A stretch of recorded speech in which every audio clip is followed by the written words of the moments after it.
Heute begrüße ich einen Mann, der ein ganz besonderes Feingefühl dafür hat, einen Zugang zu Pferden zu finden. Und vor allem zu solchen Pferden, zu denen der Zugang als aussichtslos oder schwierig erscheint.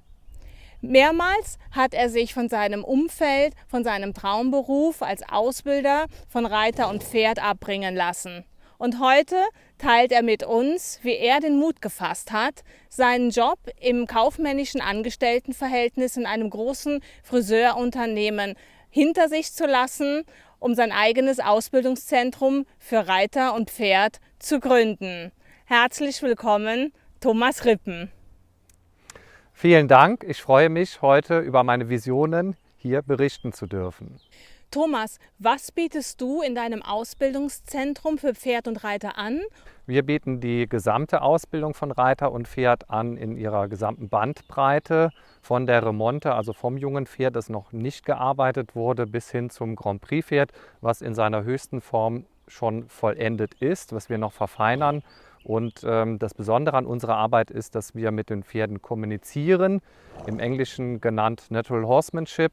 Und wir versuchen, eine Ebene mit dem Pferd zu finden, dass wir dem Pferd Vokabeln an die Hand geben, sprich also in Worten gefasste Gesten und auch verbale Gesten, die das Pferd verstehen kann, damit wir mit ihm besser kommunizieren können.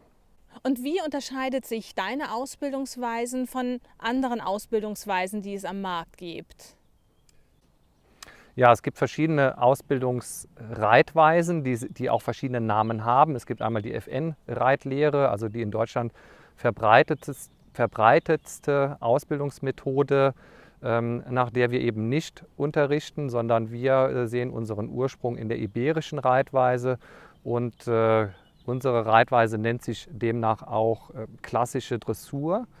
Und diese klassische Dressur unterscheidet sich ganz besonders davon, dass wir eben nicht vorwärts-abwärts reiten, sondern erstmal die Versammlung im Pferd mental erzeugen, indem wir alles langsam erarbeiten. Also wir gehen die einzelnen Gangarten in Ruhe durch. Es wird erstmal ganz langsam der Schritt erarbeitet, dass jeder Schritt reitbar wird und fühlbar wird.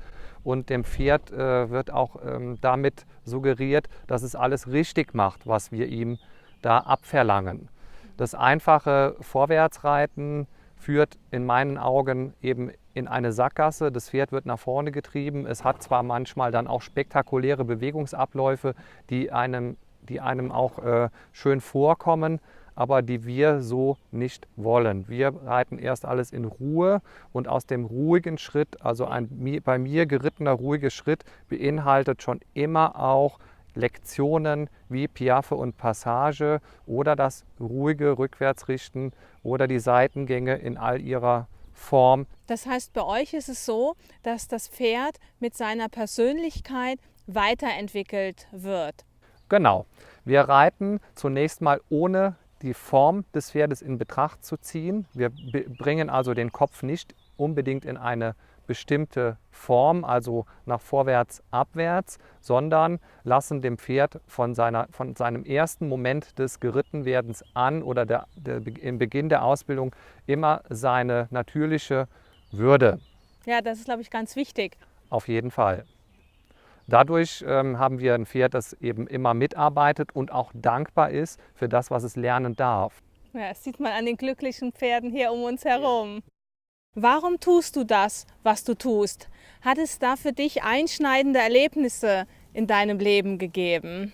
Ja, auf jeden Fall. Ich bin also in meiner Jugend als Turnierreiter gestartet in Springprüfungen bis Klasse M und bin dann über einen Unfall davon abgekommen. Mir ist also über dem Hindernis ein anderer Reiter entgegengekommen und wir sind mit den Pferden quasi kollidiert. Und ich bin dann auch runtergefallen, fiel zu Boden und hatte eine schwere Kopfverletzung davongetragen. Das war ein einschneidendes Erlebnis, zunächst mich von dem Springsport zu verabschieden. Habe dann nach meiner Erholungsphase, nach meiner Rekonvaleszenzzeit dann wieder mit dem Reiten begonnen nach ein paar Wochen und habe dann mich ein bisschen mehr in die Dressurschiene bewegt, in die dressurmäßige Richtung, aber alles eben noch auf Turniersportebene. Und Das Springen war einfach mal schon ein entscheidender Einschnitt, dieser Unfall, davon wegzukommen. Der zweite Punkt war, dass ich dann eben mit meiner Ausbildung begonnen hatte und mich finanziell auf eigene Füße schon gestellt hatte. Dadurch habe ich meine damaligen Pferde bei einem Landwirt untergebracht, der bei uns in der Nähe einen Betrieb hatte. Und da bin ich dann mehr in den Freizeitsektor gekommen und habe das Reiten neu kennengelernt. Ein wichtiger Mensch dabei war der Henry Schwamborn, ein reitender Polizist, der damals noch bei der Reiterstaffel in Düsseldorf stationiert war und dort auch Pferde ausgebildet hat und im aktiven Dienst tätig war. Der hatte eben damals schon eine Ranch und hat nach dem Natural Horsemanship gearbeitet und auch nach den Lehren von Disley.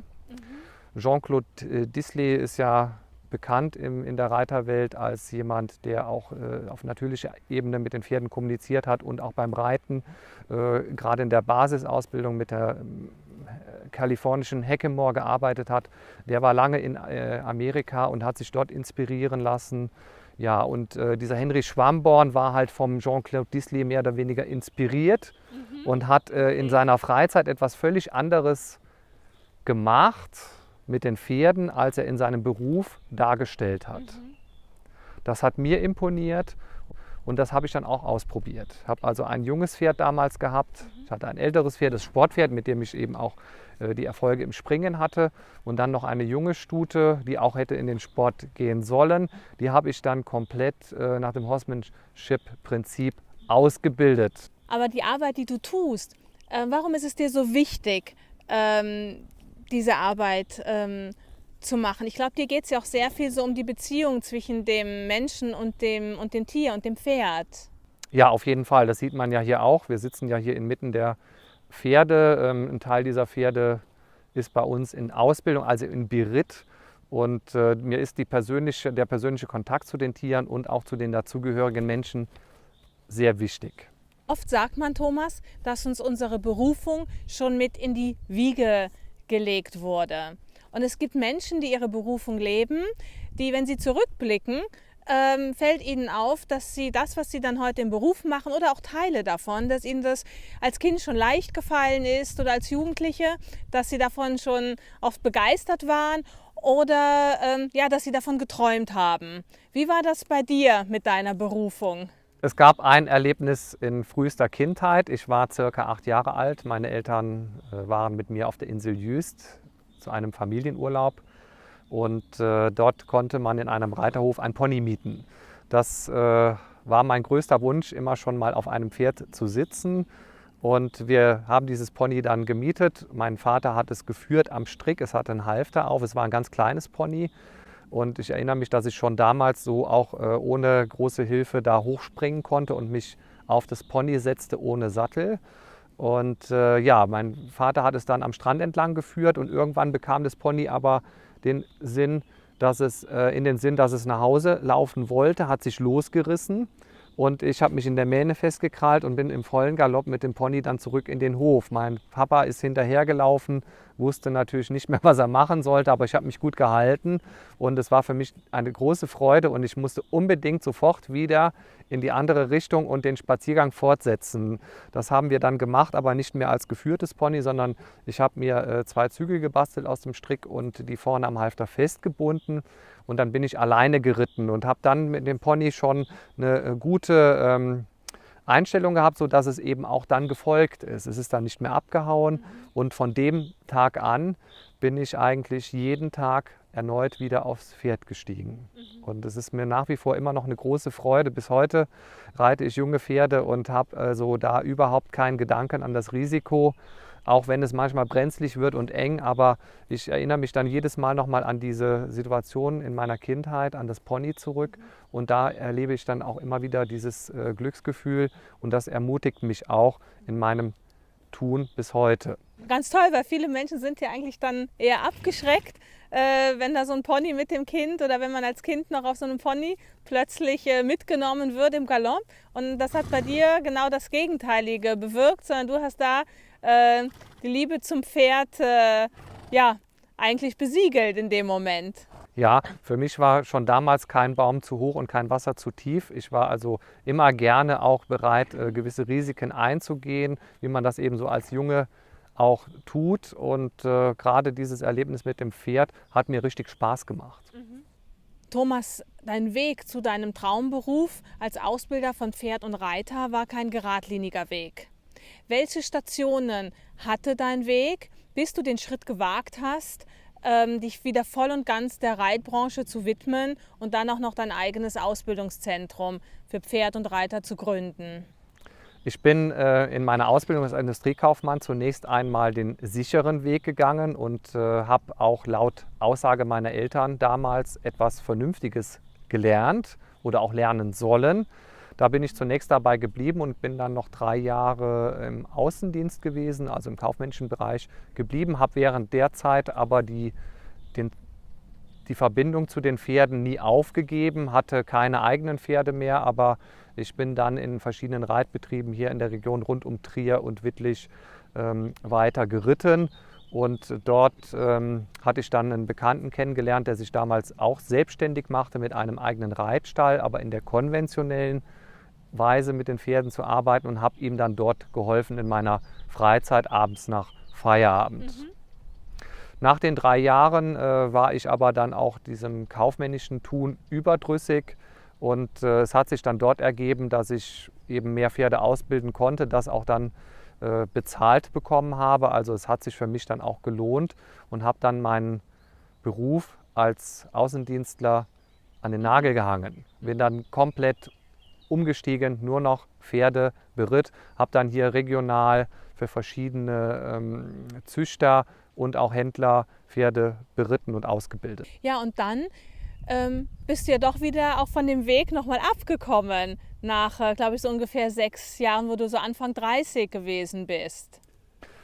Genau, ja, da war ich im Landgestüt in Zweibrücken beschäftigt und habe dann da meine damalige Frau kennengelernt. Die war Inhaberin eines größeren Friseurunternehmens, und da hat es sich dann ergeben, dass ich dort eine kaufmännische Tätigkeit übernehme. Ich war in meinem Beruf damals als Bereiter auch schon lange nicht mehr zufrieden, weil nach dem Schema F, wie es heute so schön heißt, wollte ich nicht mehr weiterarbeiten. Ich wollte meine eigene Ausbildungsmethode, meinem eigenen Weg folgen, meine Visionen umsetzen, und das konnte ich dort nicht.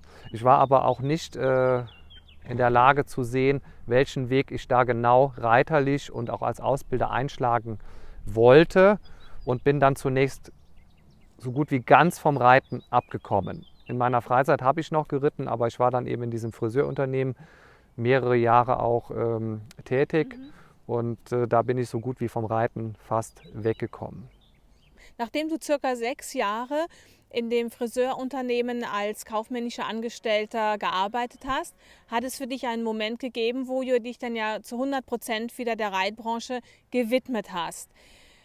Diese Entscheidung zu treffen, war ja keine einfache Entscheidung, weil du hast nicht nur deinen Beruf als Angestellter in dem Unternehmen hinter dir gelassen, sondern du hast ja mit diesem Schritt auch deine Ehe beendet. Wie bist du zu dieser Entscheidung dann letztendlich gekommen? Ja, durch die berufliche Unzufriedenheit, also es hat mich quasi auch erstickt, war natürlich auch die private Unzufriedenheit, hat ja abgefärbt, und dadurch ist die Ehe dann auch immer mehr ins Wanken geraten. Und dann war die Entscheidung eigentlich relativ leicht, weil ich ja auch dann in dem Unternehmen nicht bleiben konnte. War das für mich eine leichte Entscheidung. Freunde haben mich auf meinem Weg während der kaufmännischen Tätigkeit auch öfter darauf hingewiesen: Mensch, Thomas, du musst hier raus, du musst wieder was bewegen, du musst was mit Pferden machen. Ich habe da eine gute Gabe, und die habe ich dann auch auf Anraten wieder zum Leben erweckt. Ich hatte mir dann in der einjährigen Tätigkeit als Gast in Illingen im Saarland überlegt, mich auf ganz eigene Füße zu stellen, sprich also einen eigenen Betrieb zu gründen. Zunächst mal als Pächter einer gesamten Reitanlage. Die habe ich dann auch gefunden durch Zufall. Freunde hatten mir dabei geholfen, im Saarland auf der Saarschleife bei der Familie von Boch eine leerstehende Reitanlage anzupachten. Es war eine sehr kleine Anlage mit relativ viel Land dabei, und es war sehr abgeschieden und abgeschottet und es hat mir sehr gut gefallen und dort konnte ich mir dann einen schönen Kundenstamm aufbauen. Und dann ein paar Jahre später hast du dann ja den Schritt gemacht, dir auch eine eigene Reitanlage mit deiner Frau gemeinsam zu kaufen in Bescheid. Ja, richtig. Die haben wir 2016 erworben und führen jetzt den Betrieb, so wie ich ihn in Mettlach auch schon geführt habe, hier in den eigenen Räumen weiter. Thomas, in meinen Augen war diese Entscheidung eine doch auch riskante und auch sehr mutige Entscheidung gewesen, wieder den Schritt voll und ganz in die Pferdebranche. Du hast einen sicheren und doch auch gut bezahlten Job hinter dir gelassen. Und ja, du wusstest auch, dass die Reitbranche, dass du dich damit auch etwas finanziell schlechter stellen wirst. Also woher hast du den Mut genommen zu diesem Schritt? Den Mut habe ich in mir gehabt. Ich war mir sicher, also aus meinem eigenen Bewusstsein heraus, dass ich das packen werde. Und eben auch durch das Können am Pferd und mit dem Pferd war ich mir 100% sicher, das kann nicht schief gehen.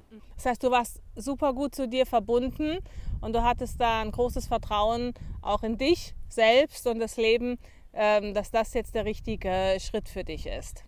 Das auf jeden Fall. Wir haben das natürlich auch dokumentiert. Ich habe einen Businessplan erstellt im Vorhinein, habe auch fachkundige Wirtschaftsleute drüber schauen lassen, die dann auch mich dann in der Entscheidung nochmal bestärkt hatten. Und somit wurde das Risiko für mich immer kleiner, aus meinem eigenen Selbstvertrauen heraus diesen Entschluss zu fassen und dann auch umzusetzen. Es gibt viele Menschen, die glauben, wenn sie heute etwas beruflich machen, was sie eigentlich gar nicht machen möchten, dass sie entweder schon auch zu alt sind, was Neues zu beginnen, oder dass die Zeit, die sie eigentlich mit dem Job jetzt verbracht haben, der ihnen gar nicht so gut gefällt, dass die Zeit umsonst war und dass es eher so eine Zeitvergeudung gewesen ist. Was haben dir deine Umwege gebracht? Also in meiner heutigen Tätigkeit als Berufsreiter und auch als Unternehmer, als Landwirt, habe ich ja eine verschiedenartige Funktion im Unternehmen wahrgenommen. Als Leiter dieses Unternehmens muss ich natürlich auch kaufmännisch geschult sein und auch viele kaufmännische Tätigkeiten im Betrieb wahrnehmen. Und da hat mir natürlich meine Vergangenheit sehr viel geholfen, auch die Zeit im Friseursalon mit dem Einkauf und Verkauf und der Buchhaltung, da nochmal etwas mehr Geschäftsdenken an den Tag zu legen und das heute eben dann auch hier im Betrieb zu nutzen. Thomas, was sind deine Geheimnisse, wie man ein erfülltes Leben und Business aufbaut? Ja, ich habe quasi mein Hobby zum Beruf gemacht. Diese innere Zufriedenheit kommt ja meiner Meinung nach eben nur aus einem selbst. Das, was man ausstrahlt, das ist man auch. Und ich kann nur jedem raten, mal in sich reinzuhören und sich zu fragen, ist das, was ich gerade tue, auch genau das, was ich tun möchte, das, was mich erfüllt. Mir kommt es nicht darauf an, so viel wie möglich zu haben am Ende des Arbeitslebens, sondern ich möchte ein zufriedenes Leben haben. Thomas, warum denkst du, dass es wichtig ist, dass wir unsere Berufung leben? Ich kann mir nicht mehr vorstellen, mein Leben im Auto, im Außendienst zu vollbringen oder in irgendeinem Büro in irgendeiner Stadt zu sitzen. Ich denke, es ist wichtig, dass jeder sich dort befindet und aufhält, wo er auch gerne leben möchte. Thomas, was ist deine Vision für dein Ausbildungszentrum und wo siehst du dich in 5 bis 10 Jahren?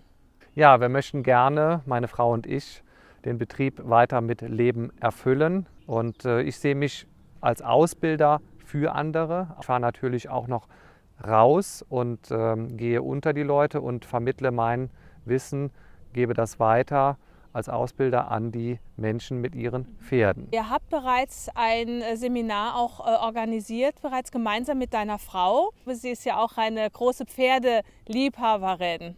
Pferdeliebhaberin und Malerin, ist also künstlerisch sehr begabt und wir gehen mit Spaß zu den Menschen und freuen uns, dass wir das Angebot so nutzen können. Der Kurs letztes Jahr im November, das war ein Seminar über Freiheitsdressur und Bodenarbeit. Die hat meine Frau, die Tamara, hat den alleine durchgeführt. Herzlichen Dank, Thomas, dass du heute mein Gast gewesen bist und dass du so offen und so authentisch und persönlich mit uns deine Geschichte und deine Erfahrungen geteilt hast. Ja, vielen Dank, Heike. Ich habe mich da sehr drüber gefreut und wünsche mir, dass es viele Leute auch und viele Menschen erreicht und wir etwas bewegen können gemeinsam.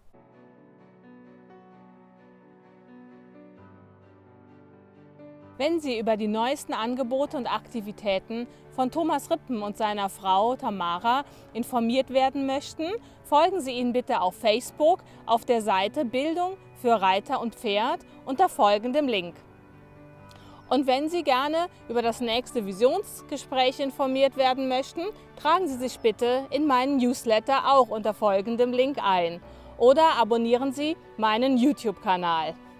Ich bedanke mich recht herzlich bei Ihnen für Ihre Aufmerksamkeit. Ich wünsche Ihnen ganz viel Inspirationen und einen tollen Tag. Bis zum nächsten Visionsgespräch. Ciao, goodbye, au revoir, auf Wiedersehen, ma salam.